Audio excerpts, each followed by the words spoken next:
Hey everybody, it's Josie. Welcome back to Cedar Creek Homestead.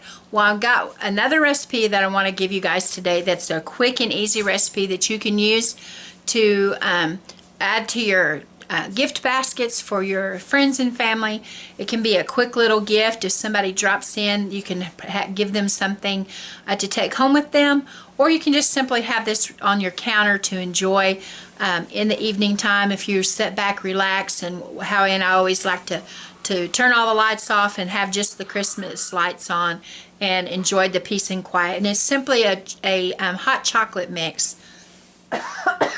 You can use this hot chocolate mix in your other recipes if it calls for hot chocolate. For instance, the French vanilla cappuccino recipe that I gave you guys, you can use this hot chocolate mix in it, and it's all ingredients. It's 3 ingredients that you absolutely know what they are, and you'll feel better about having this on hand, and that you're not putting nasty ingredients in your family or your friends. So I'm going to turn the camera around and show you how easy it is to have this. There are a couple of options along the way, and I'll let you know what they are so that you can customize this just exactly the way that you want to have it for your family. Okay guys, simple 3 ingredient recipe that your family will enjoy. The first thing that you're going to need in your bowl is you're going to need 2 cups of powdered sugar, and that's what I've already got in here, and I've got mine sifted. Now if you see a little bit of brown in there, that's not any little critters or anything in my powdered sugar, but this is the second batch that I've made, and I've used the same bowl and the same sifter. And so it's already the cocoa powder residue from the sifter that you see in here, because I'm making these back to back. And so 2 cups powdered sugar sifted, just so that there's no lumps. The second ingredient is 1 cup of unsweetened cocoa powder. Now I'm using the store brand. You can use name brand, store brand. I do have some Dutch cocoa, some Dutch processed cocoa that I could have used, but I'm just using this, and I'm gonna get it in there with the powdered sugar.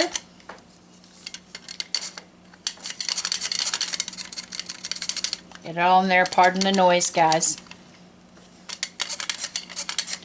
I get to a place with my sifter and the little handle. It seems like just doing it like this, I can get the last little remaining ingredients out of there. Okay, and the last ingredient that I'm putting in there is instant non-fat dry milk. Now this is the first option that I told you guys that you had. You can put this instant non-fat dry milk in there, or you can use dry milk. Now the dry milk still has the fat. It'll be powdered like this, but it'll still have fat, so that when you make it up and you use the dry milk powder, your hot chocolate mix won't have as long of shelf life as it would when you use the instant non-dry fat milk. My version is it'll probably last about a year on the shelf. The dry milk that has the fat, you're probably going for about 6 months. The next step is just to combine it all together. And because we sifted it, we don't have to worry about, when we go to make a cup of hot chocolate, having lumps of cocoa powder. Some people probably wouldn't care if they had lumps of sugar, but the lumps of cocoa powder is not so appetizing to me. And this will work up nice and all melded together, and it makes a pretty presentation. And you can put it in a bowl, or you can with a lid on it, or you can put it in a jar if you have jars around. I made a comment the other day on one of my videos that I showed a dry mix. I used a jar that previously had pickled jalapenos from the grocery store, and I cleaned my jars, and remember I used my food saver to seal seal up the dry mixes, and somebody had a question of couldn't they just use a regular mason jar, and yes you could. I just have a habit of using the other jars if any way possible, so that I'm saving my canning jars for canning purposes, especially with the lids being a little bit more challenging to find right now. But anyway, it's all mixed up and incorporated together, and all you have to do is just pour it up in the containers. I said that, and now I see a little bit of white, and you probably saw me spill. I'm a spiller. That's another reason why I wear aprons every day except Sunday, because I'm usually not cooking big in here on Sunday. But if I do, I've got an apron on then too, because I am messy. Okay, so now that we've got this mixed up, the next option that I told you that you had with this recipe is how much of this mix you use to your water. The original recipe that I follow for this says to use 1/2 cup of this mix to 1/2 cup of water, hot water. The temperature that you would normally use when you were making hot chocolate, the little packets.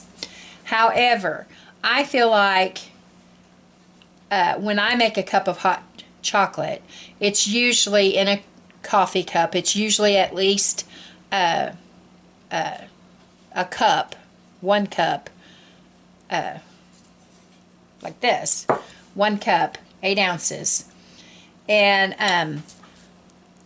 I feel like a 1/2 cup with a 1/2 cup of this mix would be too strong. But you do what you want to do.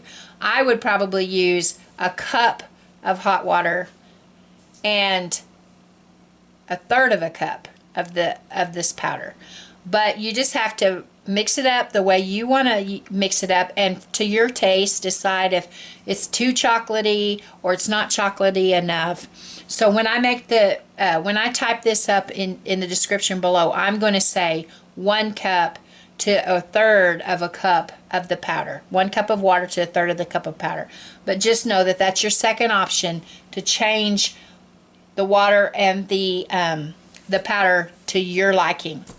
Now, another question that I had on this is, can you use milk when you go to make your hot chocolate? I'm assuming you could use the milk for the hot chocolate, but this does have milk powder in it.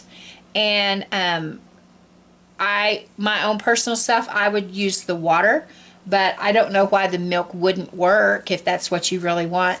So that it's that easy and simple to make. This hot chocolate mix is something that you can put on your shelf and enjoy all throughout the winter, and it's relatively cheap. I think the most costly thing in this is the dry milk powder, and you can shop around and get the best prices that you can find. There you have it, guys. Simple, easy recipe for hot chocolate that you can enjoy with your family and friends. I hope it helps. I hope it's something you can use for the holiday season. It's coming up pretty quickly, and this is Josie, guys. I love you. I really do. Until next time, we're gone.